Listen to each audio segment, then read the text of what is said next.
Queria agradecer à presença dos oradores, ao engenheiro Manuel Valente e ao Ricardo Figueiredo, a presença nesta terceira sessão do ciclo de sessões que a Universidade de Aveiro contratou à Associação de Partidos Alunos para fazermos por este país fora, em que nós escolhemos o tema da internacionalização e empreendedorismo.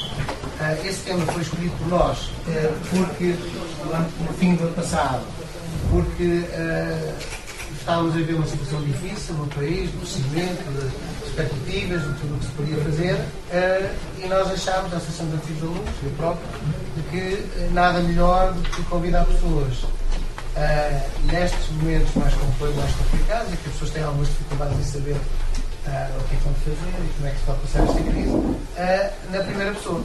Questões informais, em que convidamos pessoas que claramente são empreendedoras, que foram empreendedores, continuam a ser, que tomaram decisões muitas vezes de algum risco, deixar o certo e o incerto, correndo o risco de poder tudo correr mal ou tudo correr bem, e pessoas que de facto não são pessoas que vêm falar de empreendedorismo como pessoas que falam na segunda pessoa, mas falam na primeira pessoa. Elas próprias são empreendedoras, têm uma vida empreendedora, e neste modelo de conferências que temos feito, sessões informais, temos convidado pessoas desde pequenas empresas, grandes empresas, modelos de negócios diferenciados, pessoas que são empreendedores a título individual, pessoas com modelos diferentes do que é ser empreendedor. Para muitas delas pode ser ganhar dinheiro, para outras pode ser só poder viajar, para outras é poder pôr ideias em prática sem ganhar nada, outras pode ser dar, outras pode ser receber,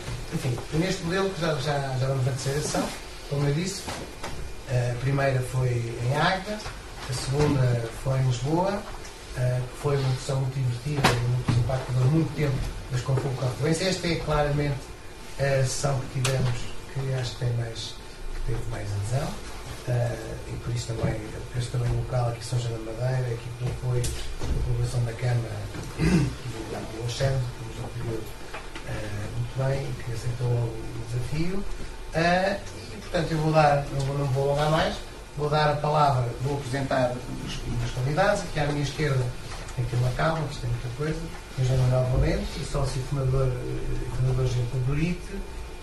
Iniciou a atividade profissional em 1970 em Minas e Metalurgias, onde trabalhou até 81, e a partir daí em 81 fundou a DORIT, sócio fundador, Metalurgia Portuguesa do Ministério, sócio fundador da DORIT Hard Metal na Alemanha desde 82, a Doramin desde 85, a DORIT Brasil em 90, a Moldit, que está aqui em Oliveira das Mães, em 1990, em Espanha, em Madrid, em 96, a DORIT, Sociedade Ibérica de Metais Duros, é sócio-administrador da Team M, Tecnologias e Equipamentos Materiais, a Moldit Brasil em 2005 e sócio fundador e administrador da Bricast em Águeda desde 2006 e sócio fundador da Uristel desde 2008. Colabora e tem colaborado em diversas universidades, membro designado do Senado da Universidade de Aveiro, membro da Comissão de Apresentação dos Cursos de Engenharia de Materiais e dos cursos de avaliação da Engenharia de Materiais e Engenharia Mecânica das faculdades portuguesas. É um vasto currículo que ele próprio falará sobre a sua atividade, mas penso que aquilo que é importante aqui é a sua posição como empreendedor. No meu lado direito temos o Ricardo Figueiredo, além de gerente da Playmaster, é também administrador da FEPSA, da FEPSA, um dos mais destacantes fabricantes mundiais de chapéus, e que é também administrador da Confederação Apelo e é também membro da Editar e é vereador da Economia e Inovação na Câmara de São João. Vou dar um abraço hoje, Ricardo Luz, encontramos com o almoço. Muito obrigado e podemos. Dou a palavra, se calhar, aqui hoje. Eu só lhe pedi uma coisa, como estou aqui com dois chapéus. Eu sei, posso. Como estou com o chapéu de vereador, se calhar podia para dar as boas-vindas às pessoas, se não se importa. Eu tenho essa incumbência, está bem?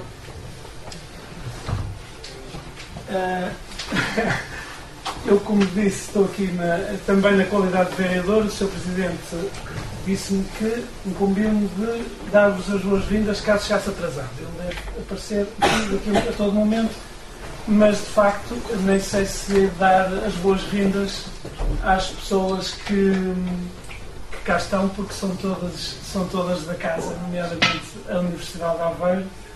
Vejo aqui o Sr. Professor Borges Gouveia, enfim, a Universidade de Aveiro está mais que envolvida nesta casa que nos alberga neste momento, faz parte da direção, fez parte de todo o arranque disto e, portanto, todos vocês que estão ligados à Universidade de Aveiro estão, por essa via, intimamente ligados aqui a este projeto da Sanjotec, que é, aliás, um projeto exemplar em Portugal, pelo êxito que tem, nomeadamente como incubadora de empresas.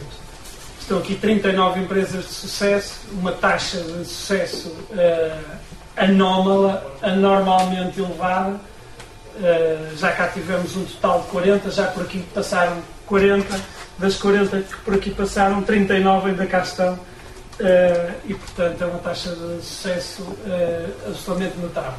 A par disso, temos tido muitas iniciativas com a Universidade de Aveiro, nomeadamente CETES, portanto os cursos de especialização tecnológica, e muitas outras iniciativas em que a Universidade de Aveiro nos tem apoiado, enfim, nesta parceria que temos aqui na Sanjotec. Queria agradecer também ao engenheiro Manuel Valente por ter vindo a São João da Madeira. A Dorito não tem ainda um centro aqui na Sanjotec, mas devia ter, de maneira que está desde já convidado a montar aqui um centro de investigação ou de inovação ou do que entender. Será muito bem-vindo e terá aqui um ecossistema muito favorável ao desenvolvimento da sua empresa. O Carlos Pedro, enfim, agradeço muito que tenha pensado vir a São João da Madeira fazer uma destas iniciativas. São 5 ou são 7? Eu sei, mas depois, quer dizer, como empresário, já cá está, é da casa. Como presidente da Associação de Antigos Alunos da Universidade de Aveiro, enfim, agradeço que nos tenha incluído aqui no seu périplo. Portanto, estamos aqui, de certo modo, em família, todos nos conhecemos e quero então dar-vos as boas-vindas, embora sejam da casa, e muito bem, passava novamente a palavra. Ok, obrigado. Eu agora passava a palavra ao engenheiro Manuel Valente. Passas a palavra, quer dizer, tu me puseste aqui nesta situação de Convidei. de facto eu estou aqui, por lá tenho gosto em estar aqui e participar de uma coisa destas, mas de facto não sou a pessoa com vocação ou que faz estas coisas sem custo e sem dificuldades, mas realmente, enfim, tenho uma relação quase familiar com o Pedro, somos amigos de família há muitos anos, desde que ele é pequeno, desde que ele se lembra. Quer dizer, eu realmente teria muita coisa para dizer, dão-me 15 minutos, que eu acho muito bem, que assim simplifico essas coisas, e eu nos 15 minutos quereria dizer algumas coisas para depois responder a perguntas, que seria muito mais fácil responder a perguntas que me venham a pôr.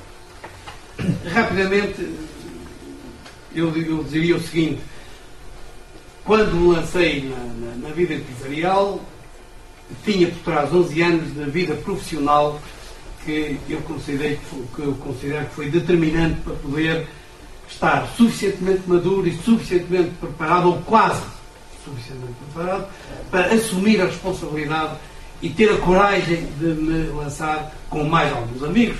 Estamos a falar de trabalhos que não são isolados, são trabalhos de equipa, num projeto que teve sucesso.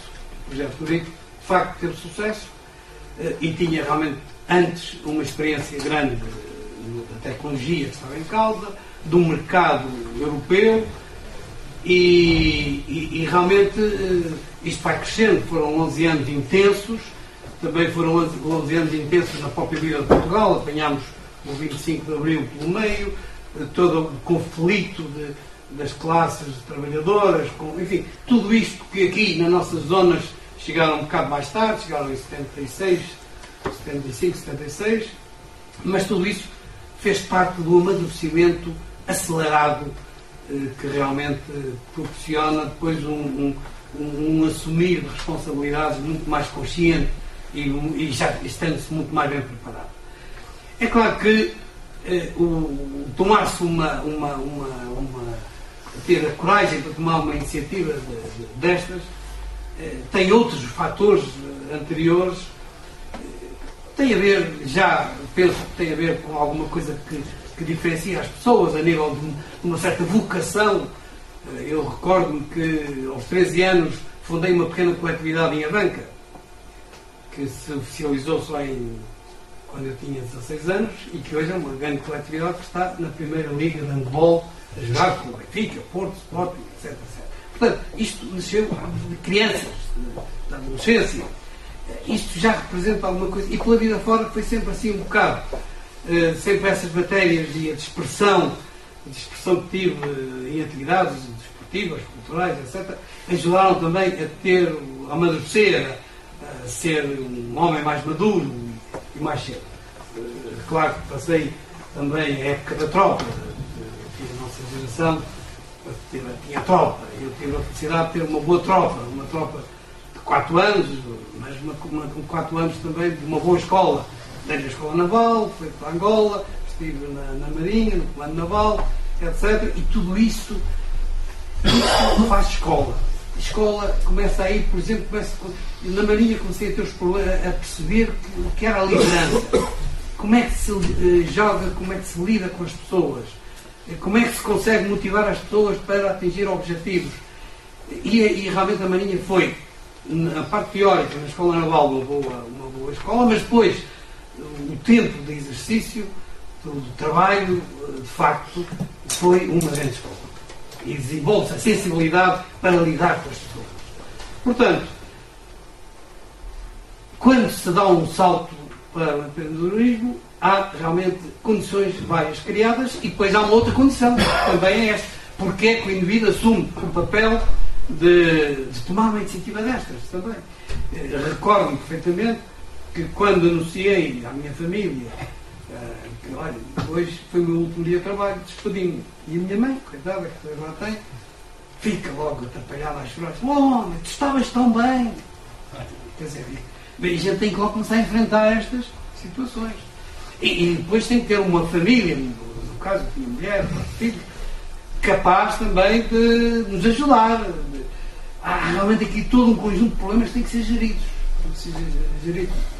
Bem, nós tínhamos feito o ensaio de um projeto, com um projeto enquanto eu estava na empresa que trabalhava, na Migração de Metalurgia, um projeto que não foi nem acarinhado, nem foi compreendido, e começou até a correr bem, mas também não foi devidamente retribuído. Não houve, quer dizer, a gente lança um bom projeto, está à espera realmente de ser reconhecido pela administração, trabalhava num grupo internacional que era a SAPEC, e chega-se à conclusão que até criam-se dificuldades, invejas, incompreensões, ciúmes. Quer dizer, depois afinal, o que é que eu ando aqui a fazer? Então, não vou tratar da minha vida. E retiro logo seguidores, me acompanharam. E portanto, a gente começa, enfim, a iniciar-se um projeto destes, é preciso trabalhar no projeto, é preciso prepará-lo. E naquela altura, era realmente uma altura em que estava tudo a mudar no país.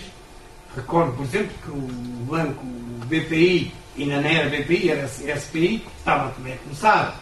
Eu tinha-me encontrado ocasionalmente com o Arthur, de quem era amigo da Marinha, os camaradas da Marinha, quer dizer, a Marinha também traz isto, trouxe pelo meio amizades que foram importantes depois em todo este percurso, particularmente o Arthur Santos Silva, porque realmente ficámos muito amigos da Marinha, o Hernando Lopes, que foi um grande amigo, e que depois chegou a ser nosso conselheiro, por amizade só, que resolveu querer acompanhar o início do programa, do projeto, nem estava cá, estava lá fora, era embaixador de Portugal naquela altura junto da CIE, e ele fez questão de acompanhar e querer saber e perguntar e dar os seus palpites e dar os seus conselhos sábios que também foram úteis.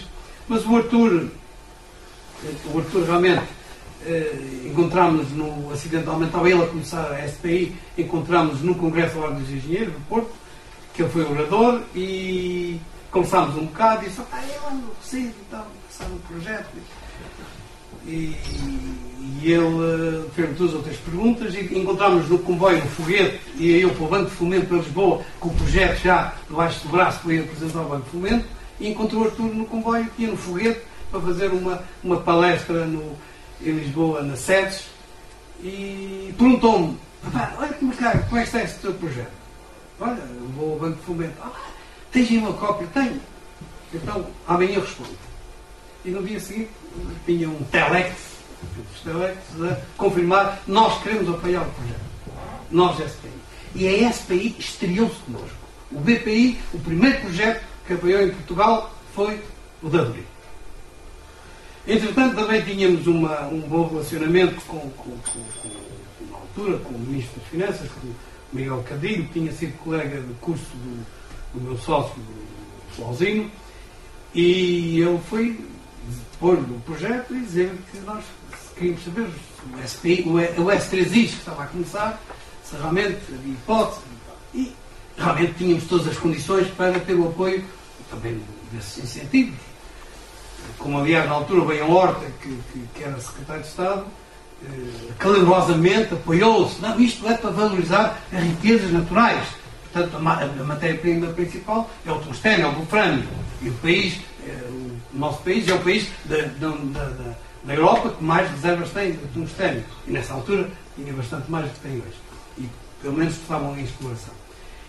E o Miguel Cadinho estreou o S3I connosco também. Portanto, realmente, naquele período o país estava com muitas dificuldades, mas ao mesmo tempo havia mecanismos, havia coisas que funcionaram, e nós tivemos realmente, juntaram-se várias condições que facilitaram o projeto. Demos um passo muito importante, que foi eu desenvolver com o alemão, com quem já tinha trabalhado quando estava em Minas de Metalurgia, que também aderiu, mas aderiu muito cautelosamente. Era um homem muito competente, muito capaz, mas de facto muito medroso, completamente inseguro quanto a tomar o risco de uma coisa destas, e por isso ele deu a palavra dele, mas ficou escondido e oficialmente nada. Portanto, quem eu montei a Durite alemã na Alemanha, eu sozinho, eu é que era o único dono da Durite alemã, porque eu nem pensar em expor-se a um risco destes. Bem, e nós começámos em 1983, portanto, 82 foi o ano da construção dos edifícios, da compra dos equipamentos, enfim, tudo isso, da discussão com os bancos, que foi realmente difícil, com o Banco de Fomento muito difícil, com o BPI não foi tão difícil, mas também não foi fácil, e realmente foi um ano de partir pedra e construir os edifícios, encomendar os equipamentos, receber os equipamentos, e em janeiro de 83 começámos a produzir. Começámos a produzir e ao fim de 18 meses, ao fim do ano e meio, nós de facto já estávamos a ganhar dinheiro. E isso é realmente o que é fundamental, é essa travessia do deserto, onde realmente se perde dinheiro, onde não há dinheiro que chegue, onde se tem que inventar todas as maneiras de arranjar apoios financeiros para não morrer asfixiado. Porque realmente há uma mortalidade infantil no reino das empresas muito grande. E, portanto, nós sabemos bem dar valor ao que é isso e conseguimos realmente vencer essa dificuldade. Depois de aparecer, de deixar de estar contas a vermelho, as coisas começam a tornar mais fáceis, e aí é olhar para o crescimento.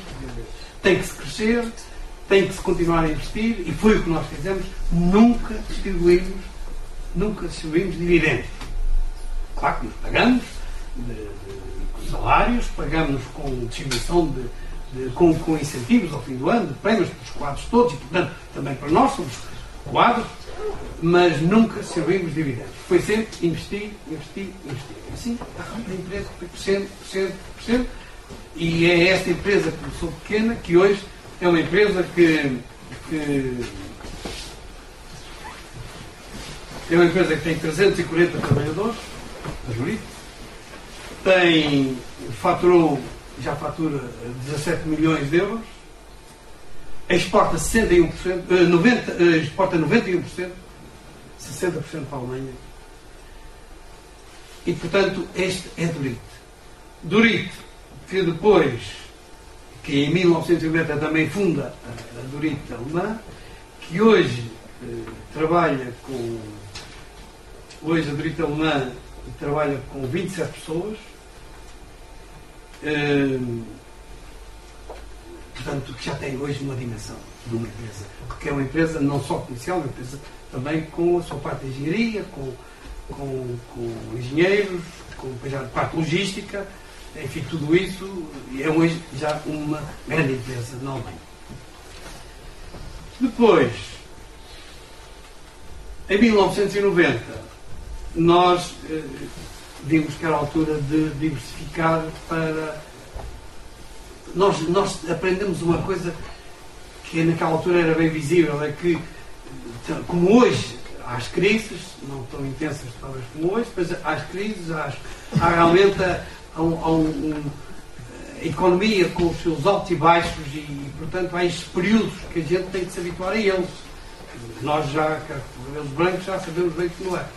E uma coisa que me parecia é que a minha sensibilidade dizia-me que quando na Europa as coisas começam a piorar, começam a melhorar nas Américas. E o contrário também era verdade. Eu comecei a perceber isso. Então nós temos é que montar-nos também para o Brasil, que é a língua portuguesa, está ali daquele continente com uma certa crise de crescimento, e pronto, e fomos para lá. Eu fui fazer lá uma prospecção, encontrei uma empresa multinacional que tinha fechado a sua atividade, era nova, estava, a parte de produção de metal duro estava há pouco tempo, era um equipamento todo novo, embora fosse para fazer só um produto, e o produto eram uns botões para as brocas de perfuração para o petróleo. Portanto, tratava-se da que é hoje Baker Hughes, que será uma das maiores empresas mundiais na prospecção de petróleo, no equipamento para a prospecção de petróleo, por sinal hoje é o nosso maior cliente. E a Baker tinha lá uma fábrica bem equipada, pequena, para aquele produto, mas que nós poderíamos adaptar bem, e comprou-se a Baker no Brasil.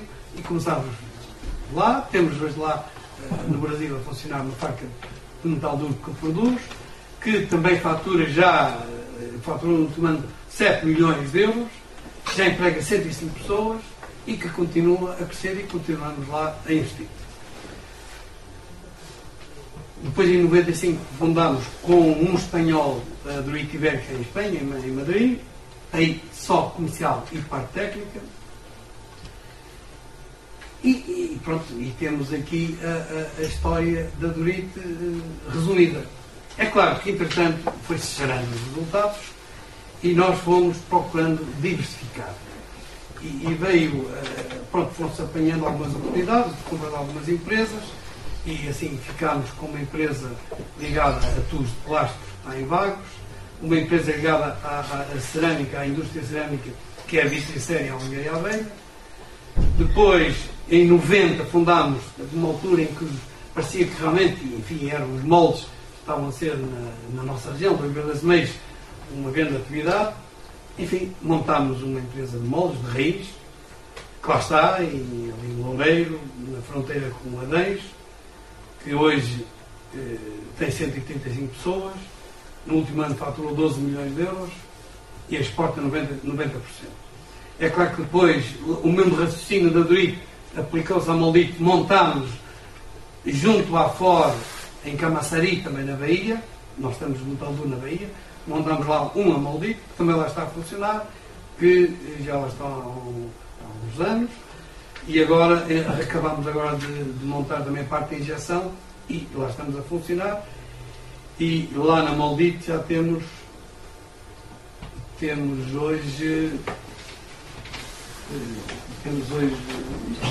já quase uma centena de pessoas. E também uma empresa que está a andar bem, que está com bom crescimento, porque realmente o mercado automóvel no Brasil tem crescido muito e nós estamos lá, temos bons contratos lá com os grandes fornecedores da indústria automóvel. E estamos à porta da Ford, que é uma grande vantagem. Depois, em 95, fizemos uma parceria com o Centro Tecnológico da Cerâmica e do Vidro, montámos uma empresa muito bonita, muito interessante, muito gira em Coimbra, portanto, Aveiro, de tecnologias de materiais, de revestimentos por projeção e PVD, mas com outros projetos para continuar a crescer. E é uma empresa realmente muito interessante, de alta tecnologia, que peca só porque é pequena. E hoje estivemos na Assembleia Geral e que realmente o que a gente está a pedir à direção da empresa é que de facto tem que ser ambiciosos para crescer.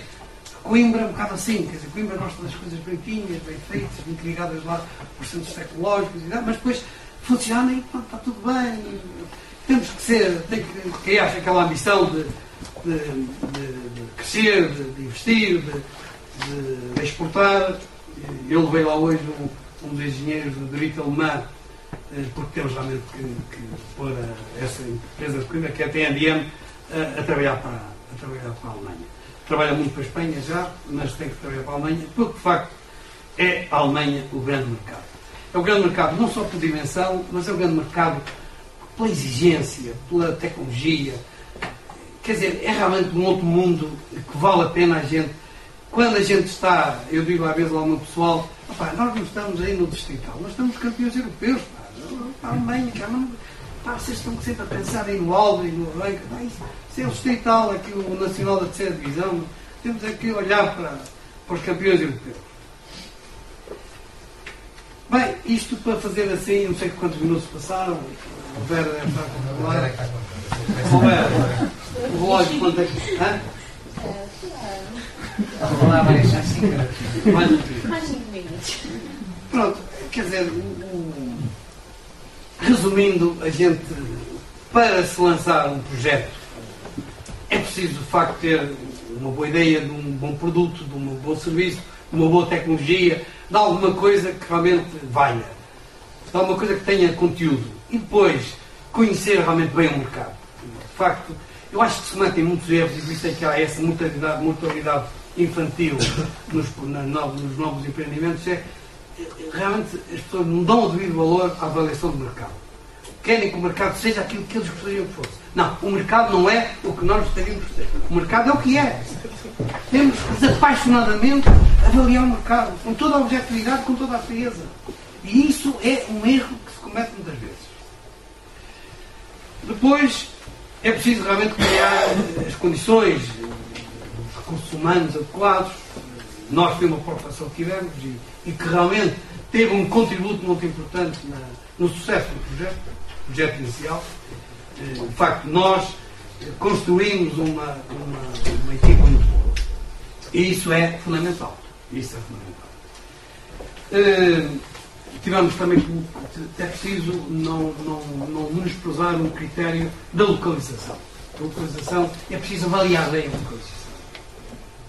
Tendo em conta várias coisas, mas é preciso realmente, conforme a atividade, ter realmente ser criterioso na escolha da localização. Uma outra coisa fundamental é a gestão do tempo destas várias fases.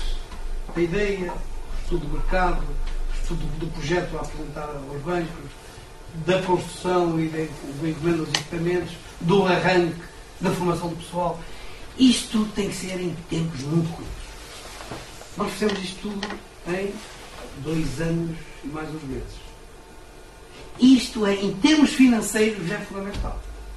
E muitas empresas morrem porque vão arrastando-se e vão aumentando os seus endividamentos e a parte financeira e morre por aí. Quer dizer, é outra coisa fundamental. Isso. É encurtar, é termos aqui uma eficiência muito grande no uso do tempo.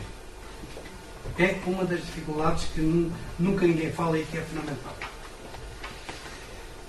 Posto isto, eu acho que é muito mais fácil agora responder a algumas perguntas que queiram pôr do que estar aqui a... Pronto, eu fiz questão de apresentar a minha experiência, aquilo que eu vivi, pronto, e que dá, certo, para agora, fazerem perguntas e eu depois responderei. Eu sugeri, não sei se calhar damos aqui a palavra ao Ricardo e depois a seguir, que eu também estou já cheio de vontade de fazer perguntas, sou um péssimo moderador, e depois a seguir conversávamos todos e colocávamos as questões. Eu só me vou meter aqui com o José Manuel Valente para lhe pedir um favor. Quanto é que repete-me o volume de vendas da empresa? Da Delivery? Sim. Mas eu vou agora completo 7. fez uma pergunta. Um favor, não se importa de levar o braço e mostrar às pessoas o verso dos seus apontamentos? Levantar o verso. Exatamente, é isso que eu quero dizer. Porque eu acho que esse pequeno pormenor é uma lição para todos nós. Porque realmente é preciso reciclar e é preciso poupar nos mais pequenos pormenores. Quer se venda um tostão, quer se venda 17 milhões, não é? Eu só acrescentaria logo a Dorito, o grupo Dorito. Aqui eu sou o presidente do Conselho de Administração do grupo e presidente do Conselho de Administração das empresas que têm administração e gerente das outras.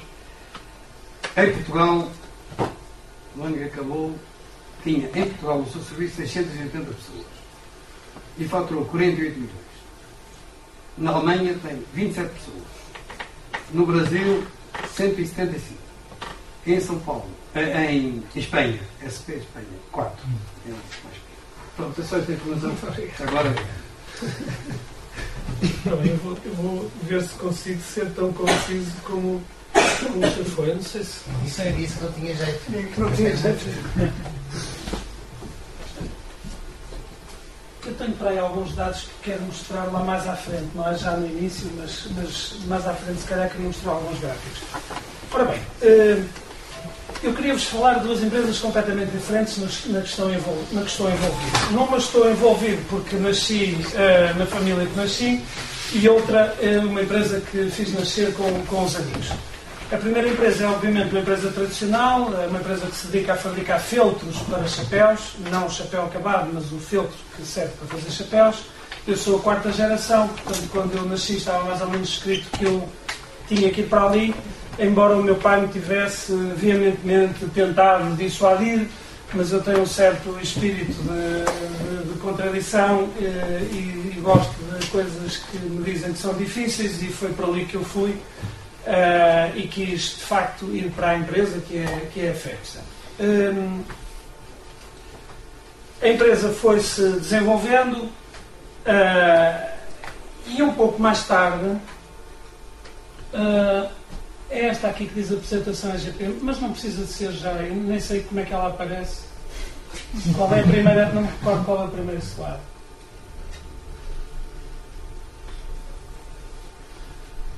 Pronto, ótimo. Então,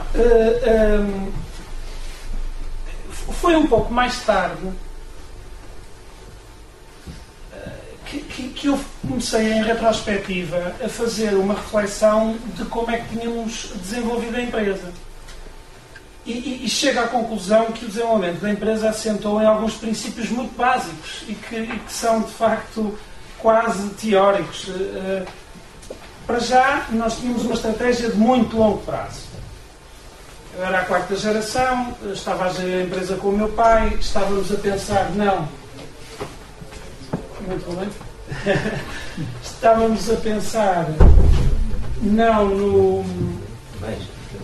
portanto, estávamos a pensar não no curto prazo, estávamos a pensar no muito longo prazo.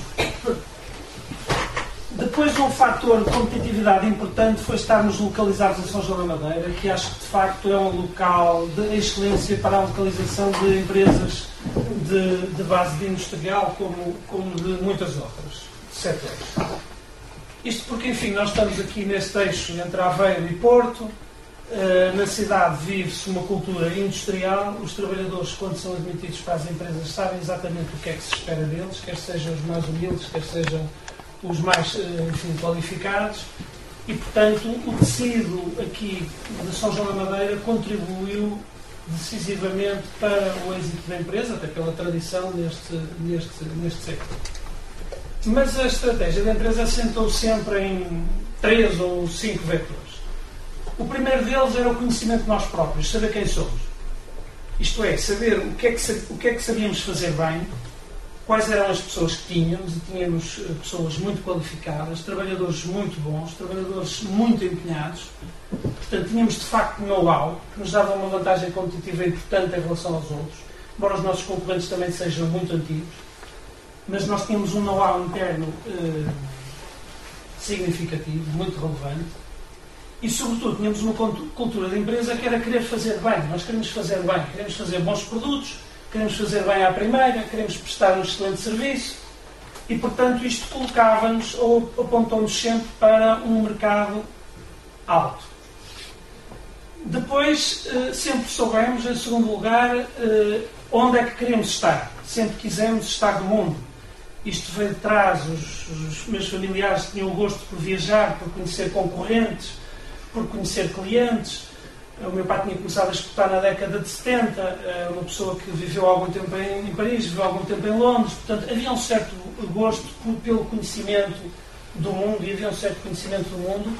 Depois foi continuado por mim. Eu sempre tive também um gosto especial por visitar os concorrentes, sempre monitorizei os concorrentes e sempre fomos das poucas pessoas a conseguir visitar os concorrentes e a conhecê-los por dentro e por fora, coisa que eles entre eles às vezes não conseguiam fazer. Isso deu-nos sempre alguma vantagem, embora também tivéssemos que abrir as portas aos concorrentes, sempre fomos abertos nesse aspecto. Mas sempre quisemos estar no mundo, portanto, sempre quisemos vender para todos os mercados. Portanto, o terceiro fator foi o mercado-alvo, digamos, era o mundo. Constata-se que no mundo uma pessoa em cada 700 no mundo é um português. E, portanto, não faz sentido estar a desenvolver uma empresa a pensar no mercado português, não é? Porque, de facto, 1 em 700 é uma porcentagem, é uma cota de mercado, é um mercado-alvo demasiadamente pequeno. Mas, essencialmente, porque estamos no nicho de mercado, que são os chapéus, tivemos necessidade de vender um pouco em cada país. E daí também a necessidade de olhar para o mundo de uma forma alargada e descomplexada. Terceira coisa importante, com quem quisermos estar. Sempre quisemos estar com empresas com bons princípios de ética empresarial, enfim, que tivessem as melhores marcas. Sempre quisemos estar com as melhores marcas de cada país, com os melhores clientes de cada país. E tínhamos produto para isso, tínhamos cultura para isso. Podíamos permitir fazer isso e fazer amigos de entre estas pessoas. São estas três coisas que no fundo, em resumo, o destilado de tudo isto foram estes três princípios muito simples e que as pessoas, de facto, quando fazem uma empresa, devem pensar o que é que são capazes de fazer, quem é que elas próprias são, qual é o mercado-alvo e com quem é que querem estar. E nós quisemos estar, enfim, no valor acrescentado, por aí fora. Uma quarta vantagem interessante, vejo eu, que tem sido o nosso gosto pela complexidade. Nós temos gosto por fazer coisas difíceis e com isto nos tornamos imprescindíveis. E por isso raramente discutimos, ou nunca discutimos preços. Os clientes discutem o prazo de entrega, discutem a qualidade, discutem tudo e mais alguma coisa. Acabam por não discutir o preço porque não têm moral para isso. De facto, não discutem, não suscitam essa questão. Eles estão preparados para que na FEPSA vão pagar um pouquinho mais. Nós não exageramos, obviamente, nos preços, porque sabemos que os produtos, quando chegam ao mercado, quando chegam ao retalho, o chapéu, quando chega ao retalho, tem que ter um preço justo, mas temos capacidade negocial. A margem ou fica do nosso lado ou fica no lado do chapeleiro que nos compra o feltro, ou fica do lado do retalho, e nós conseguimos puxar um pouco a margem para o nosso lado, porque temos essa capacidade negocial que nos é dada por nos tornarmos imprescindíveis. Mais imprescindíveis ainda quando, ao longo dos anos, os nossos clientes se vão profissionalizando mais, arrastados pelo retalho. O retalho alterou-se muito. Os nossos clientes chapeleiros antes vendiam a pequenas chapelarias. Agora vendem a cadeias de moda. Cadeias de moda western, ou cadeias de, sei lá, até em Israel há cadeias de loja de vestuário, onde se vendem os chapéus e todas as outras peças de vestuário. Essas cadeias normalmente fazem com os seus fornecedores contratos de várias páginas, que têm as multas por não entrega, por não qualidade, por atrasos, etc. E isso exigiu que os nossos clientes se profissionalizassem muito mais. E, portanto, eles não se podem permitir ir comprar feltros a um fornecedor colombiano, ou boliviano, ou brasileiro, ou checo, ou polaco, e depois não terem os feltros que precisam na hora certa. Nós vemos muito como parte de uma cadeia logística e, portanto, um pouco, eu também fiz tropa e tenho a noção que nós fazemos parte de uma cadeia logística e temos que dar munições para quem está no retalho possa vender, possa fazer a sua guerra. E, portanto, se nós não conseguimos fornecer material ao teatro de guerra, ao teatro de operações em tempo útil, eles perdem a guerra no balcão de venda. E, portanto, eu vejo isto um pouco com essa organização militar. Temos de cumprir para que toda a gente cumpra para que o produto se venda. Quinto aspecto. Dê-me conta que há uma dimensão emocional neste negócio. Não porque o negócio seja particularmente romântico, como eventualmente o negócio dos charutos ou do vinho possa ser, ou do turismo, ou isso, mas porque nós criamos um laço emocional muito forte com os clientes. E isto tem tido um peso surpreendente no nosso negócio. Os clientes, de facto, preferem, em muitos casos, ou na maioria dos casos, fazer negócio connosco do que fazer com a secretária do fundo de investimento holandês, que é detido por um sueco que tem uma fábrica nossa concorrente na República Checa. Quer dizer, pronto, basicamente é isto. Portanto, preferem pegar no telefone e falar com o Ricardo e resolver logo ali o problema. Portanto, há uma relação emocional com as pessoas e quando nos visitamos não vamos ver só a empresa, também vamos ver as pessoas. Eles, quando nos visitam, vêm ver as pessoas. E agora, se pudesse avançar... Portanto, agora eu gostava de dizer um pouco o resultado. Isto agora é uma parte mais rápida. Portanto, estes são os países onde vendemos. Há aqui uma preponderância grande dos Estados Unidos, obviamente porque é uma população também grande. Tenho a Europa dividida naqueles países todos. A Bolívia, isto aqui são os chapéus dos Andes. Portanto, nós vendemos... Os nossos mercados maiores são aqueles chapéus que se destinam a um determinado grupo cultural. Nos Estados Unidos são os cowboys, na Bolívia são os chapéus dos Andes, Bolívia, Peru, Equador. Não sei se está aqui Israel, são os chapéus dos judeus ortodoxos. São só 150 mil judeus ortodoxos, mas, enfim, usam bastante chapéu, com bastante frequência. Depois em Espanha são chapéus andaluzes. No México são chapéus cowboy também, portanto faz parte um bocado aqui do mercado dos Estados Unidos. Canadá é a polícia montada canadiana. Austrália é o chapéu australiano, também muito tradicional. Eles, quando chegam à adolescência, põem umas botas R&M Williams ou não sei o quê, põem umas botas dessa marca e põem um chapéu australiano na cabeça. E depois há ali a Áustria e a Alemanha, que é o mercado do Tirol. Portanto, a Itália, pronto, é o mercado da moda. A par disto, vendemos um pouco para pequenos ateliês, sei lá, Maison Michel é um dos nossos clientes que pertence a 100% à Chanel e que faz chapéus para a Kenzo, Chanel, Yves Saint Laurent, para aí fora. Vendemos para, sei lá, Giorgio Armani. Mas são quantidades ínfimas, são quantidades muito pequenas e que nós vendemos com muito gosto para pôr as coisas na passarela, para que apareçam nas revistas, etc., mas não têm significado. Os mercados têm significados que são estes que acabei de falar. E é preciso conhecer a cultura. Outra coisa que eu gostava de dizer é conhecer a cultura. Eu precisei de conhecer bem os cowboys e de ir lá aos rodeios e de andar um bocado com eles e de fazer amigos para perceber porque é que o chapéu tinha que ser tão duro, porque é que tinha que ser tão pesado, porque é que o acabamento era assim ou era assado. Na Bolívia conheço bem a cultura, acabei por fazer um cliente convidou-me para ser padrinho do filho dele, portanto, ou seja, fui obviamente ao batizado, vou lá algumas vezes visitar o meu afilhado. Ou seja, é preciso conhecer muitas vezes a cultura para fazer o produto adequado. Eu julgo que no vinho passa-se isso e noutro tipo de produto também se passará a mesma coisa.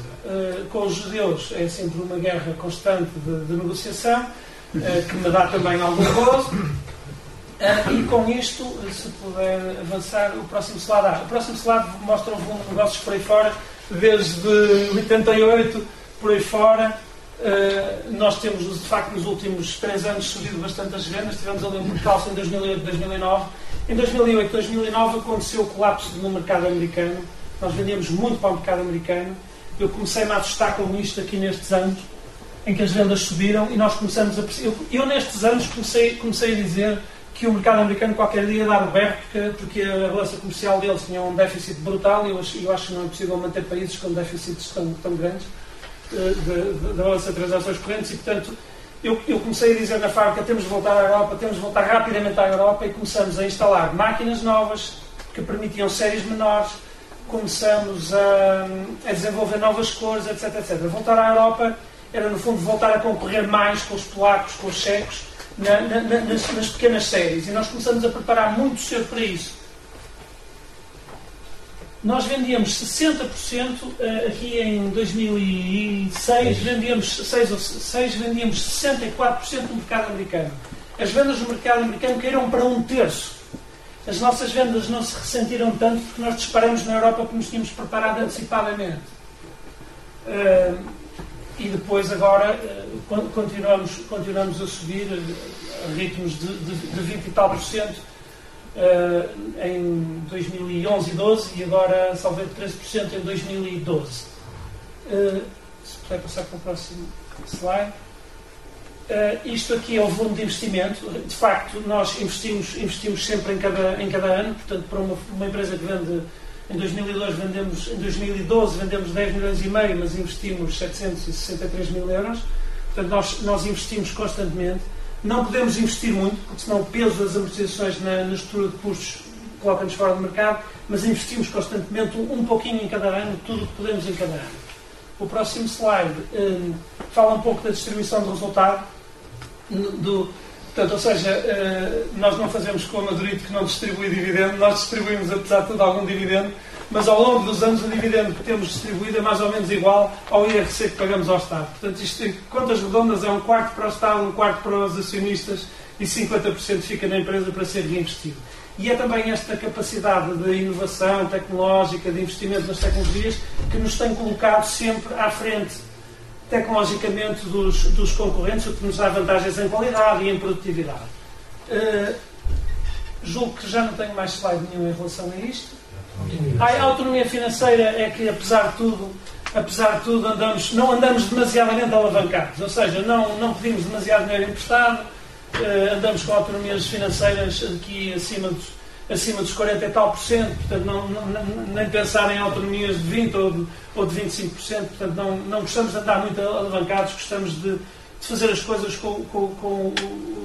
ao nosso ritmo, com o dinheiro que vamos gerando, o que tem também a ver com o facto de isto não ser uma indústria muito rápida, as coisas acontecem com alguma lentidão e, portanto, nós não precisamos de ser assim tão rápidos, porque os nossos concorrentes, de facto, vêm lá atrás e são um pouco mais lentos do que nós e, portanto, nós não precisamos de andar muito, de correr muito inclinados para a frente.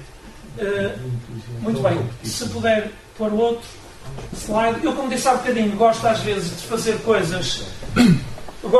Eu forço-me a sair da zona de conforto e uma das coisas que eu tinha medo era de vertigens, ou melhor, tinha vertigens e tinha medo de ter vertigens e talvez por isso as tivesse. E então resolvi ir para o parapente a ver se perdia as vertigens. E então, tenho aí Flymaster, exatamente. E gostava de vos falar desta outra empresa que ajudei a criar, que é a Flymaster, justamente por uma oportunidade que surgiu na sequência do parapente. Eu, francamente, e palavra de honra, fui para o parapente a ver se perdia as vertigens. E porque também tinha aquele sonho de voar, etc. Mas depois surgiu algures nas conversas, nós para além de parapente fazemos para-waiting, que é estar sentado à espera que as condições meteorológicas sejam favoráveis para descolar. E então vamos conversando. E uns colegas achavam que conseguiam fazer melhores instrumentos. E agora quero-vos explicar um pouco porque é que nós precisamos do parapente de instrumentos para voar. Porque, talvez o próximo slide, por favor. No parapente faz-se distância, portanto nós não nos atiramos, nós não como é que se diz no paraquedismo? Nós não nós não saltamos, exatamente, nós não saltamos, nós dizemos que descolamos, porque na realidade nós corremos numa encosta e muitas vezes quando tiramos os pés do chão vamos para cima, não vamos para baixo, vamos para cima porque é uma ascendência térmica. Então estão aqui alguns recordes de distância, 500 km, 400 km, portanto é possível fazer estas distâncias em parapente, desde que se aproveitem as ascendências térmicas, e portanto estamos a falar de algo que não tem motor, não é? E gostava de vos dizer que então, Começamos a achar nas descolagens que conseguimos fazer equipamentos melhores. Havia um autodidata especialista em software, um tipo de topo. Havia que faz programação de baixo nível, que é a programação dos componentes, isto é, ele faz a programação não ao nível do sistema operativo, mas ao nível ainda mais baixo, que é o nível de pôr os componentes eletrónicos a falar uns com os outros, e depois também trabalha por aí acima. Tínhamos outro que era um técnico da Vistion, um técnico de eletrónica, e ele fazia placas eletrónicas. Tínhamos também um professor do ISEP de eletrónica, e é ele que vamos ver a voar, se talvez aquele clique talvez permita ver. Deixa-me só dizer uma coisa antes, já está a carregar. Ok. Vamos ver se aparece. Não apareceu. Podemos ir lá diretamente ao vídeo, isso sai daí. É só porque nós voamos com um aparelho que nos indica o quê? No fundo é um GPS que trabalha em 3D. O GPS dos carros trabalha em 2D. O nosso GPS tem que trabalhar em 3D porque nós deslocamos num meio em 3 dimensões. Então ele emite um determinado apito quando está a subir e nós vamos ouvir isto sem som. Se calhar não tem som. Não tem som. Se tivesse som, ouvia-se aqui um pequeno apito. E ouvia-se também um grito de felicidade que ele dá a meio do vídeo. Não sei se consegue visualizar, ele está alguns no Brasil. Está lento, não é? Como? É a máquina que alienta. Não, é a máquina que alienta as chamadas imagens. Mas agora já está comigo. As são apagadas por segurança. Pronto. Enfim, é uma paisagem. Cá está o aparelho da Flymaster, portanto ele está a voar em círculos, não se vê porque a leitura é lenta, mas ele está a voar em círculos juntamente com os outros, porque há aqui uma massa de ar que está a subir, ele está tranquilamente a subir. Quando chegar ali à base da nuvem, deixará de subir e parte em busca de outra ascendência térmica, que neste caso desta planície está marcada por aqueles cúmulos. Por baixo de cada cúmulo há uma coluna de ar quente e, portanto, ele dirige-se para a próxima e assim sucessivamente e vai vencendo distância. Se pudéssemos ir à apresentação. Portanto, basicamente, em 2006 nós achámos que a oportunidade que detectamos foi criar melhores instrumentos. Começamos a pensar como é que o havíamos de fazer, os meus colegas essencialmente, que eram os técnicos. Portanto, no fundo, o mote foi criar melhores instrumentos através de inovação. Se pudesse passar o slide. Fizemos uma importante análise de mercado e chegamos à conclusão que havia 300 mil parapentistas no mundo. E foi com base nesse estudo de mercado que nós iniciamos a empresa. Mais tarde chegamos à conclusão que tínhamos errado pelo dobro, eram só 147 mil. Mais tarde tivemos dados mais fiáveis, mas de facto o número é 147, o mercado era só metade daquilo que nós achávamos que era. O que é que acontece? Eu estou a tentar ser sucinto, mas isto que aqui está é o valor que os parapentistas no mundo todo gastam em parapente. Eu tenho aqui tudo o que é preciso. Tenho a asa, o arnês, o rescue, portanto, o paraquedas de emergência e os instrumentos. E, portanto, gastam aqui isto tudo somado a 50 e pouco milhões de euros. Portanto, nós estamos a falar de um nicho de mercado, mas dentro desse nicho de mercado, 50 e tal milhões de euros, as pessoas gastavam 42 milhões de euros em asas, porque havia inovação. De 3 em 3 anos saíam asas mais modernas, mais seguras, mais performantes, por aí fora. Em instrumentos não, porque não havia inovação. E, portanto, o que nós pensamos a nossa empresa vai acabar com isto. O que nós vamos, para além de nos dirigirmos a este mercado existente, nós vamos alargar o mercado, criando nos consumidores a necessidade de trocar. Portanto, é óbvio que temos que conhecer o mercado a que nos dirigimos, mas também podemos fazê-lo crescer. Podemos criar a necessidade. Nós podemos ser úteis ao mercado, indo ao encontro de uma necessidade. Mas também podemos fazer um produto que achamos que eles vão precisar, não é? Acho que o homem da iPhone dizia muito isto. Que é, eu sei que eles vão querer isto, eu vou produzir isto. Eles não querem hoje, mas vão querer amanhã. E nós tentamos fazer isso criando aqui, de facto, inovação contínua. quer mudar. Portanto, isto aqui eram as marcas que havia. Nós entramos... Portanto, isto era o que acontecia em 2006. Havia esta Boeing, a Flytech, que tinha 80% e tal do mercado. Uma empresa suíça-alemã. E nós tínhamos um pavor deles, porque achávamos que nunca na vida íamos conseguir ultrapassá-los. Mas era o nosso alvo a bater. Portanto, tínhamos que ter aqui uma estratégia. Isto aqui foi mesmo consciente, foi mesmo falado, foi mesmo conversado, foi mesmo refletido. Nós achávamos que havia aqui 4 fatores críticos de sucesso para nós: marca, produto, preço, distribuição. Não tínhamos marca, tínhamos que ter melhor produto, tínhamos que ter melhor preço e tínhamos que ter uma distribuição mais ágil. Eles tinham uma distribuição antes da queda do Muro de Berlim, portanto eles tinham uma distribuição com um distribuidor em cada país que depois vendia aos retalhistas, e nós resolvemos vender diretamente aos retalhistas, simplesmente. E depois o melhor preço e o melhor produto. Enfim, isto são algumas dificuldades que tivemos, ainda hoje temos algumas delas, como por exemplo as alfândegas, que é uma indireção que nós temos, mas pode passar. Eles acabam de ver. Como? Eu vou acelerar, estou quase a acabar. Nós em 2006, se clicar outra vez, portanto isto era a situação do mercado em 2006, antes de nós entrarmos. Em 2007, isto aqui amarelo é a Flymaster. Em 2008 mais um bocadinho, em 2009 mais um bocado, em 2010 mais um bocado, 2011 mais um bocado, 2012 e 2013. Portanto, em 2012 diz ali previsional, mas efetivamente constatou-se aquele valor, e em 2013 isso já, ou seja, houve uma substituição de uma empresa tradicional que não tinha inovação, que fazia produtos muito fiáveis, mas que permanecia no mercado 10 anos, por uma empresa como a Flymaster, que a cada um ano está a sair com aparelhos novos. Isto era a gama, isto era a gama que nós lançamos com muito orgulho ano passado. Este ano já estamos a desenvolver uma nova gama para o próximo ano. Portanto, isto eram imagens que eu podia ter em tempo real. Nós fizemos um aparelho que permite, um aparelhinho que tem um cartão GSM e que permite ver em tempo real quem é no mundo que está a voar.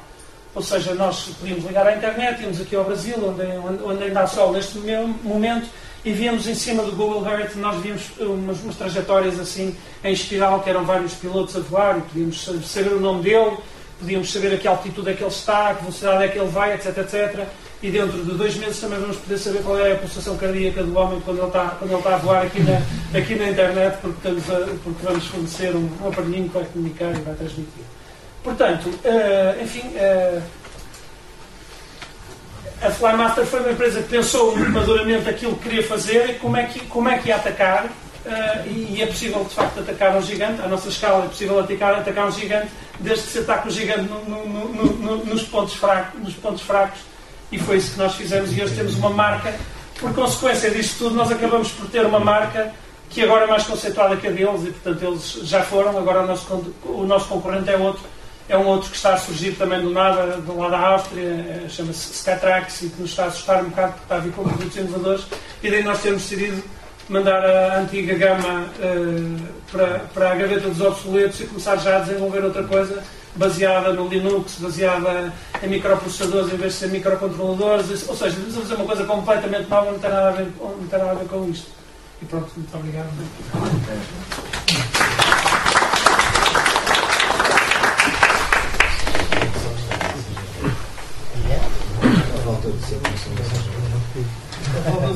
Eu queria já, antes de começarmos a debate, queria agradecer a presença do representante da Câmara que vindo a esta sessão. Eu queria, só para fazer um enquadramento, temos aqui 2 pessoas excepcionais do ponto de vista do empreendedorismo, que têm uma diferença logo à partida que eu constatei, que achei algo interessante, que era o facto do Ricardo vir de um percurso familiar de 4 gerações em que estavam à espera que ele seguisse o caminho, e aqui o engenheiro Valente no contrário, que esperavam que ele não seguisse o caminho. Portanto, isso distingue logo do ponto de vista da abordagem desse papel, que é um predestinado e um que não, no fundo, que não deu, numa primeira fase, se calhar deu algum desgosto à mãe, E aqui ainda teria dado um desgosto que não tivesse continuado a hora da família. E eu gostava de colocar aqui uma questão que eu pus aqui, coloquei algumas notas, que eu acho que, aos dois, que era o facto, eu penso que um empreendedor, acima de tudo, tem que ser uma pessoa insatisfeita. Satisfeita no sentido de nunca estar contente, nunca nada é suficiente. O Engenheiro Valente disse que a gente não está aqui a jogar contra o Avanca, contra o Estarrajanense, contra o Beira-Mar. A gente está na primeira divisão, estamos na primeira liga, já com os alemães. Gostar do risco, também é um gosto de assumir riscos e ver antes dos outros. Conseguir ver antes dos outros. Antecipar a jogada, tipo, aquilo está a cair, daqui 2 anos vai cair, tem que mudar, deixar de fazer chapéus para os americanos, fazer para os europeus. E o Ricardo falou uma coisa que era a questão da criação da necessidade, que eu concordo com a criação da necessidade, mas que pode ser um caminho com algum risco, que no sentido, eu apanhei a questão das folhas recicladas e a criação de necessidades que estão sempre a obrigar a substituir coisas que ainda estão boas, a gente não põe lá tudo, a seguir já sabe que lhe vai faltar uma coisita, que lhe vai obrigar aquilo, vai tudo para o lixo, porque o pessoal gosta muito dos gadgets, não é? Portanto, que faz mais uma coisa que não interessa muito, que ele nem precisa. Aliás, a grande parte dos utilizadores dos iPhones têm iPhones e não usam aquilo para nada, compram só porque é bonito. A parte das pessoas que eu conheço têm aquilo a funcionar para ver e-mails online, tem aquilo desativado, gostam do objeto, não gostam da função. E portanto, enquanto temos aqui 2 sistemas diferentes, porque a Dorito faz ferramentas de trabalho, que é para trabalhar, para fazer coisas que produzem alguma coisa. Aqui, o Ricardo tem coisas, eu também tenho aqui um chapéu, se calhar é de lá, não sei, eu espero que sim. Foi cá. Eu mais caro que eu arranjei. Eu sei que, por acaso, experimentei vários e nota-se na cabeça que a diferença é que gosto muito de chapéus. Não, vou tentar descobrir. Eu queria abrir agora a todos, mas queria deixar isto em cima da mesa, esta diferença entre, do ponto de vista do empreendedorismo, que pode ser para criar empresas que criam riqueza, empresas que criam gostos. Eu gosto de coisas que até nem servem para nada, para mim, que é o meu caso de chapéu, eu tenho dezenas de chapéus. Não digo que o chapéu não serve para nada. Não, serve para nós. Não é isso. Não servem. Eu não uso chapéu por causa do sol. Eu uso porque eu gosto de usar. Eu uso do ar, tenho lá um armário cheio de todos empilhados. E, portanto, aí nem foi preciso que ninguém criasse a necessidade. Também o relógio não precisa dele, não é? Eu adoro o relógio, mas não preciso tenho. Não, ninguém precisa de relógio hoje em dia, os telemóveis dele. Por isso que ninguém pode dizer, é uma coisa, eu não quero monopolizar, mas que a pessoa precisa de relógio, ninguém precisa de relógio para nada hoje em dia. Toda a gente tem um relógio, gosta de relógio. Gosta do objeto. E gosta, por exemplo, eu já estou numa fase que gosto das máquinas, já não é qualquer relógio, tem uma máquina lá dentro, tem a máquina de ser automática, enfim, já não compro relógios, já compro relógios, aliás, eu já compro relógios, não compro relógios. Isso quer dizer também. Eu posso ressaltar, e acho que muito bem as diferenças, eu vou ressaltar os pontos comuns, que são 5. Né? Porque o nosso amigo queria que ele dissesse para isso, mas eu acho que ele foi fazer isso um gosto ao Ricardo. Para lançar para o pente, não é? O pente é sempre bom. Não é o pente. Nem para o pente. Mas é uma questão que é importante e que foi ressalvada pelos dois. E esta necessidade de perceber a história, perceber a variável tempo, sem descontinuidade. Porque só percebendo a variável tempo, sem descontinuidade, se consegue antecipar o tempo. Claro. Depois uma outra questão, que o engenheiro Valente referiu várias vezes, o Ricardo tem umas conversas mais atentadas e mais não tão frequentes quanto a gente gostaria, mas depois de vez em quando temos que dar umas coisas. Mas que é a questão da geografia, a localização, os fluxos, os pontos, porque é percebendo a história da geografia que se constrói a rede, que é o terceiro ponto comum, que é a questão da rede de fornecedores, a rede de clientes, a rede de depois há uma transferência para uma outra rede, que é o tal quarto ponto, que é muito importante, que é a rede das emoções. Quer dizer, uma pessoa já não... E aí é que vai as tais coisas dos chapéus e das coisas que a gente gosta, da máquina. Ninguém tem uma razão para aquilo que faz. A compra é muito... A compra é uma espoliação do nosso bolso, não é? E, portanto, uma pessoa quando compra tem uma emoção mais forte do que aquilo que agarrar. Pelo menos quem é empreendedor normalmente é mais agarrável ao dinheiro, porque quando não se é empreendedor está-se a usar o que é dos outros e, portanto, nem se avalia muito bem. Mas o empreendedor tem sempre a ideia que o dinheiro vale. E depois a tal quinta questão, que eu também partilho aqui uma questão importante que vocês referiram, é que uma pessoa normalmente faz o curso, e nós somos de uma geração em que os cursos tinham muitas aprovações e não sei o quê, mas eram muito ascéticos. Nós só falávamos com os meninos da mesma classe social. E, portanto, o ser filho da escola, também tive essa prerrogativa. Eu costumo dizer que eu fiz homem depois de me ter formado em engenharia, foi precisamente na Marinha. Não é só a Marinha, mas esta questão refere que é o sair de casa para uma zona de não conforto em que uma pessoa vai passar a ser um igual, a ter uma relação de hierarquia em que nos mandam fazer coisas que a gente à partida nunca faria. E esta questão, depois há uma outra coisa que é muito pouco frequente em Portugal, que é a questão do cumprimento do horário. Porque é uma coisa que... E eu penso que essa escola da Marinha é uma... Mais do que eu fiz a tropa. Aliás, nem podia ir para o outro lado, porque era a Marinha azul e branca, e portanto não havia...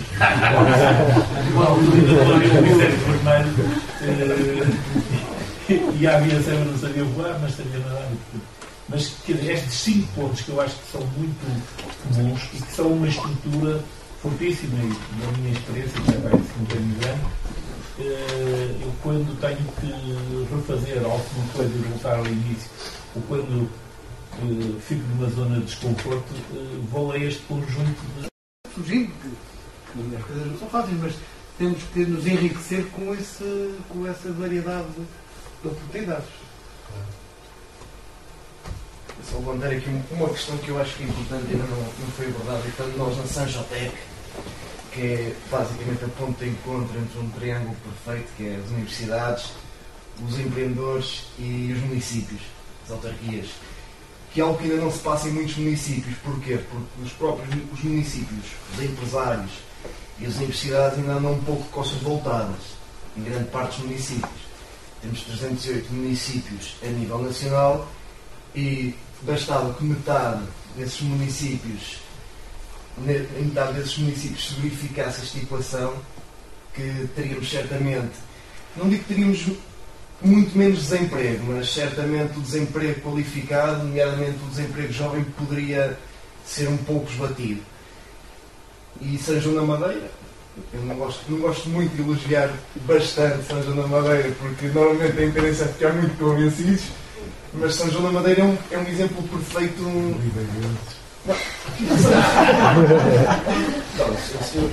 Eu sou do Arouca, é natural que tenha um bocado de... Não é inveja, aquela inveja positiva de São João da Madeira, mas acho que isso também é saudável. É saudável, faz evoluir. Mas ainda não existe esse casamento perfeito na grande parte dos municípios, que eu creio que é importante. É importante, as próprias universidades também já se deram conta, mas ainda não criaram as ferramentas que lhes permitissem também, de certa forma, alavancar esse fator que leva ao fomento do empreendedorismo, como no caso aqui da Sanjotec. Tenho muitos colegas meus que têm aqui empresas instaladas e todas as condições lhes foram fornecidas, têm sucesso, a universidade é um ponto de suporte fundamental, assim como a autarquia e os restantes colegas aqui da maternidade. Outra questão importante que foi aqui abordada, que é algo que a nossa sociedade repugna um bocado, que é a ruptura. Um empreendedor, acima de tudo, é alguém que faz rupturas. E um empreendedor não é só empreendedor na área empresarial, também é empreendedor na área social e outras áreas. e ainda se abomina um bocado a ruptura. Lá está. Temos aqui 3 empreendedores e outros tantos na plateia sabem certamente que quando se tenta romper, cria-se logo uma série de anticorpos. Então, a nível industrial, ainda pior. Outra questão também que é importante e não se dá muito valor a nível dos empresários, que é o culto do trabalho em equipa e também da compreensão e solidariedade. O que é que acontece? Muitos empresários querem algo tudo de uma vez. Existe essa questão. E eu posso falar isto, já falei com vários empresários que têm um grande complexo em, por exemplo, pagarem formações. Mas quando falo em formações, não é daquelas formações cofinanciadas ou a fundo perdido.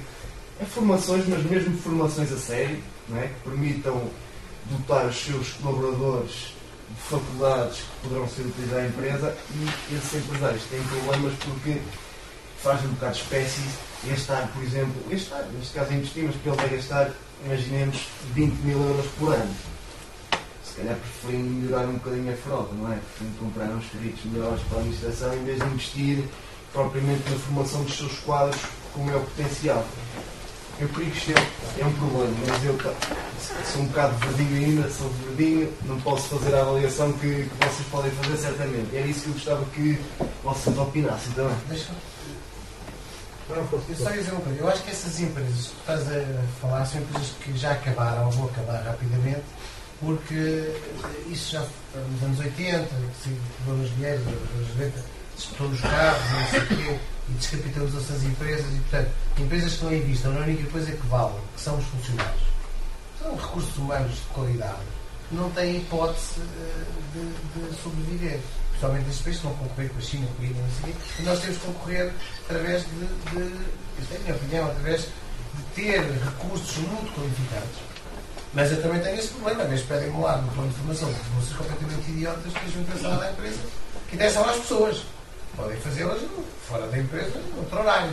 Coisas que claramente não trazem valia nenhuma feita, não é? Portanto, a empresa não tem que estar a pagar, nem disponibilizar tempo porque as pessoas vão fazer uma formação, uma coisa que não tem rigorosamente nada a ver. Claro, voltamos aqui a falar um bocado, que há pessoas que ficam chateadas comigo, porque aquilo até é barato ou até é confinanciado, até pensa ser de borla. Mas não é o caso, aquilo eu não vejo interesse nenhum, eu falo com outras pessoas também não vejo interesse nenhum, mas pode-se fazer um fim de semana. Ou então tiras férias. Não há nenhum problema para isso. Mas nessa pequena intervenção há 2 ou 3 coisas. Uma delas, a formação de facto está respondida e, bem, hoje essa imagem é uma imagem de um passado que é para esquecer. Há uma coisa que, a propósito disso, eu realmente acho que devia dizer aqui também, porque faz parte daquelas regras simples que estamos a falar para empreendedores, uns sendo e outros potenciais. Há uma coisa que as pessoas têm que meter bem na cabeça, que é uma coisa muito simples. Se esse empreendedor ter sucesso no empreendedorismo, no empresariado, não significa, ou melhor, não pode significar novo riquismo. Não pode significar. É preciso as pessoas educarem-se para realmente ter respeito por si e pelos outros. Isso, o novo riquismo, que deu cabo de muita empresa na nossa região, não é preciso muito longe. E por aí aqui abaixo, aqui muita coisa foi ao charco. E passam-se coisas ainda que não se podiam passar. Empresas que têm salários de atraso e que aparecem uns administradores com um carro, um Ferrari ou uma coisa qualquer. Isso é uma falta de respeito completo. E é a causa de muitas empresas irem ao charco. Isso é daquelas coisas que têm que terminar e as pessoas têm que assumir as suas responsabilidades, que é uma responsabilidade, primeiro, como empresário, segundo, social e de ser humana. De facto, não pode ser. O novo riquismo há que considerar que é dos maiores defeitos que pode existir na classe dos novos empresários. E é para banir. Eu acho, estou de acordo com o Carlos, acho que francamente esse tipo de empresas desapareceu praticamente, ou tem tendência a desaparecer, porque acho que isso hoje em dia é mas quando no outro dia veio a administração do Monte Pio visitar-nos e depois saíram e foram visitar uma outra empresa nossa. E o presidente do Mundo Pio exclamou ao diretor-geral de uma empresa nossa, que é Maldito, eu venho da Brito e tal, não é? É uma coisa que me impressionou. Os carros dos administradores têm 10 anos. Estava impressionado. Quer dizer, o que significa que ele vai a um sítio onde está habituado a ver só carros novos dos administradores. Provavelmente ele anda mais por Lisboa. Sim. Provavelmente quer ser mal para o tem experiência, mas... Nomeadamente os automóveis do governo, não é? Fazem uns quilómetros.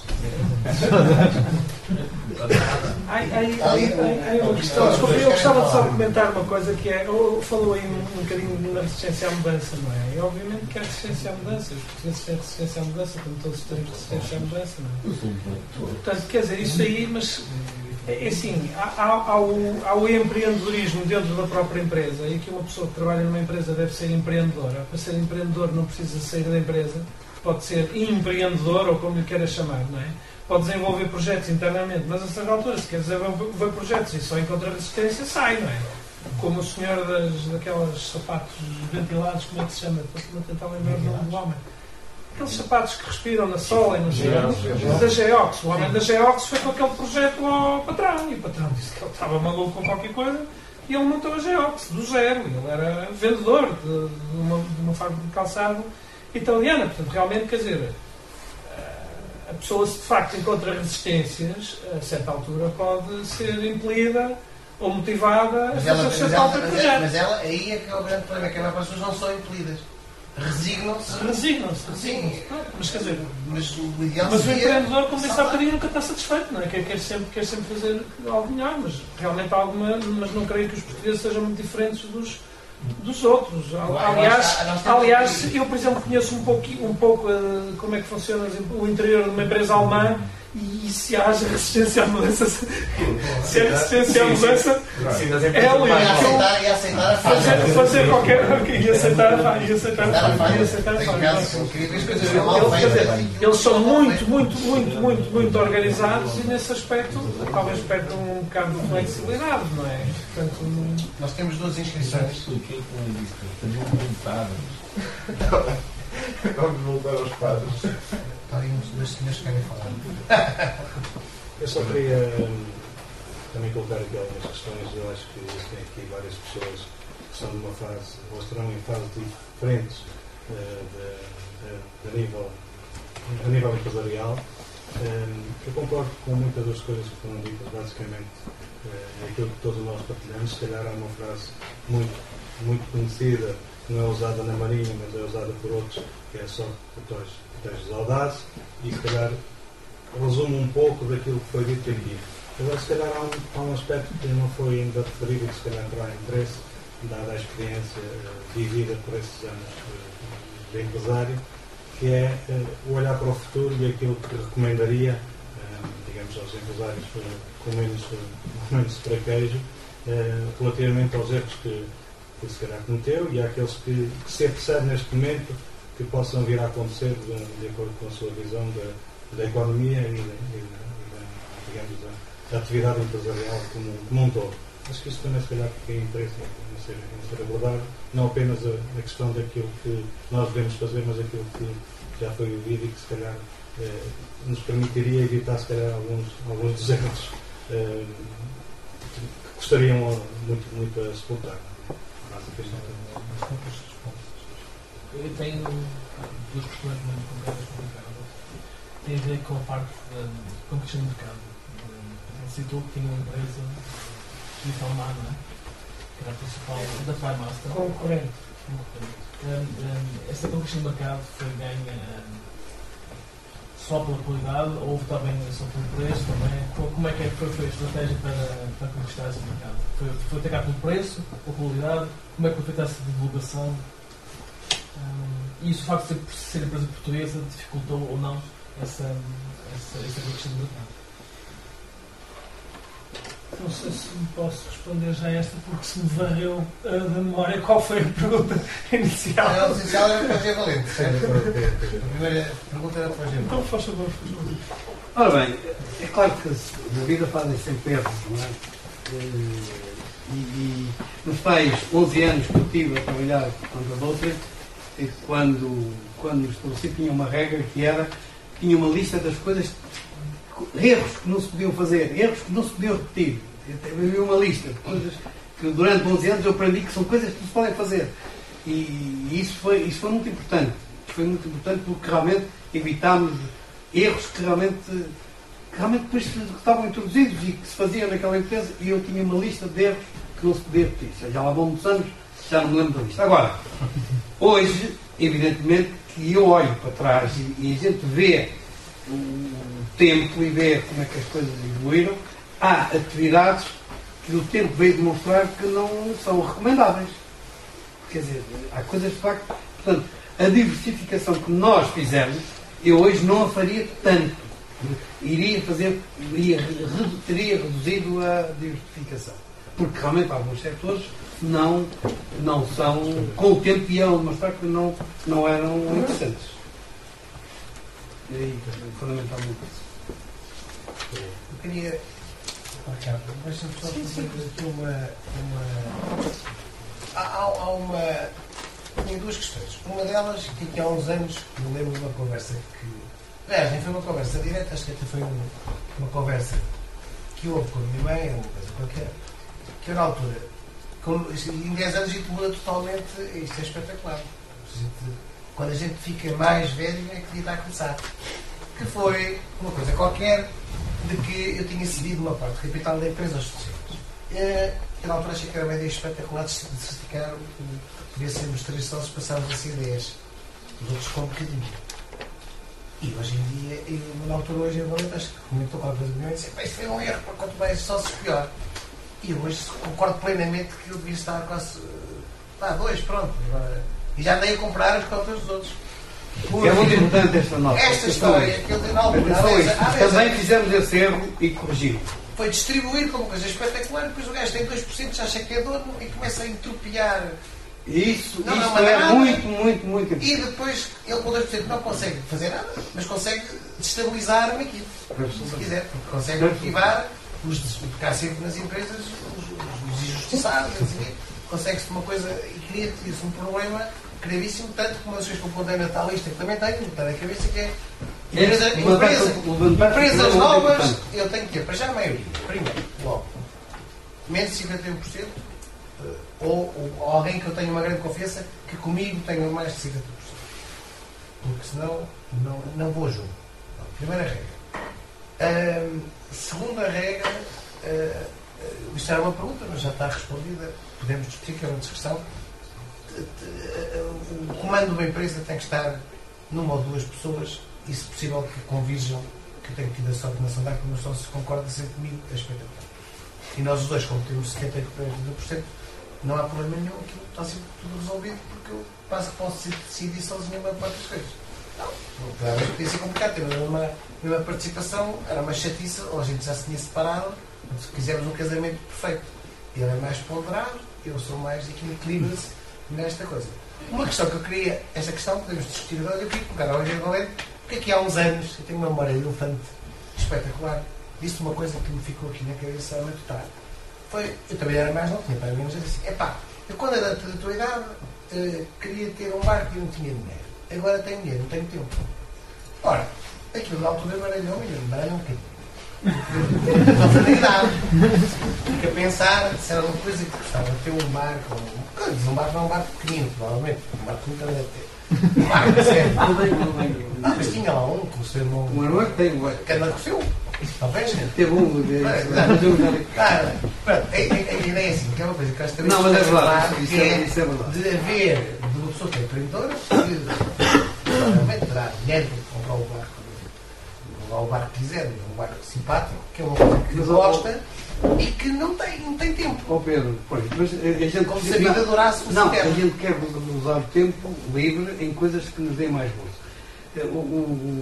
Eu estive há uns anos, com o chefe de Estado-Maior da Armada, que era que teve comigo em Angola, o Planeta Rocha, o Almirante Coisa Rocha, que foi chefe de Estado-Maior. Encontramos num casamento, ele tinha um bom barco e depois disse-me uma coisa que afinal é uma frase que quase toda a gente conhece. contou uma história do indivíduo que o dia mais feliz da vida dele foi quando comprou o barco. E o dia mais feliz a seguir foi quando vendeu o barco. Mas isso é para quem não tem Já contei alguns que já me deram razão, de facto isso. Eu, a partir daí, desisti completamente de pensar em gastar o dinheiro e o tempo no barco. Não, mas quem tiver dinheiro não precisa. Deixa-me só fazer um ponto ordenhado. Há aqui um senhor que ficou à espera de uma resposta do Ricardo Figueiredo. Quanto Não, só um comentário prévio ao que é que se pode recomendar a um empreendedor, se é que eu posso dar alguma contribuição. Eu acho que os empreendedores hoje em dia têm que olhar para o mundo, eu já disse há bocadinho, mas vou repetir. Acho que a Europa está em espiral descendente. Acho que isso tem a ver com a globalização, com a abertura das fronteiras. Acho que isto são tendências à escala tectónica e acho que a crise não vai passar num ano nem em 10. Acho que há aqui um ajustamento global brutal. Nós abrimos as fronteiras há 20 anos e só agora é que se está a sentir a crise aqui. Nós começamos a exportar emprego para a China, andamos a exportar emprego para a China durante 15 anos e até isto bater na economia real demorou este tempo todo. Agora vamos andar aqui mais 20 anos até os chineses chegarem a um nível salarial. Bom, por aí fora. Portanto, eu acho que as pessoas têm que olhar para o mundo e perceber um pouco o que é que está a acontecer. Acho que as empresas devem andar pouco endividadas, por razões óbvias. Um pormenor importante, mas acho que tem que ter independência, porque senão tem que ter independência.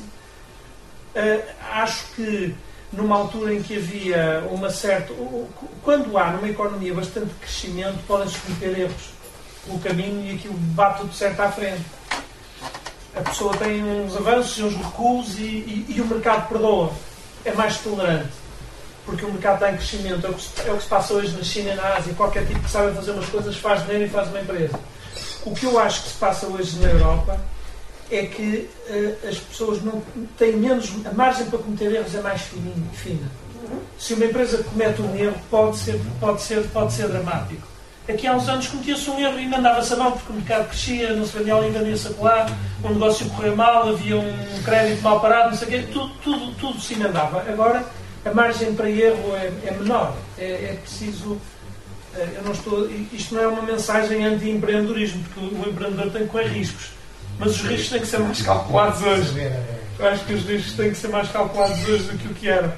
Mas eu ponho muito os olhos no que se passa na Ásia e acho que, de facto, durante os próximos largos anos as coisas vão se passar ali.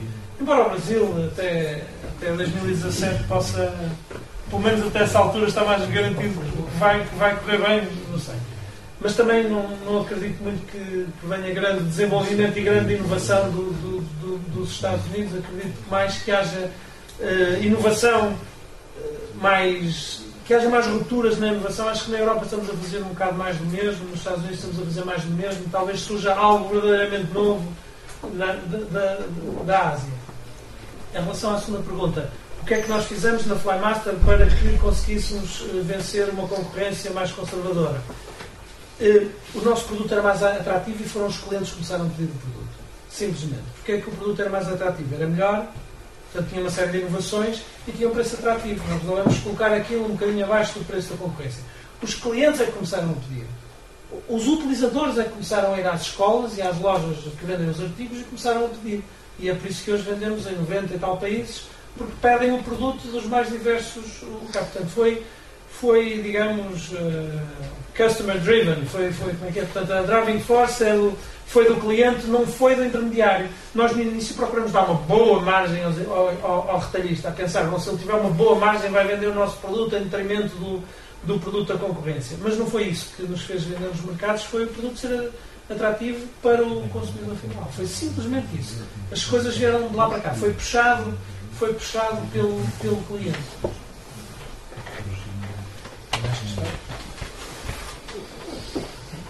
Se não houver mais questões, nós vamos ali para os comes e bebes um bocadinho.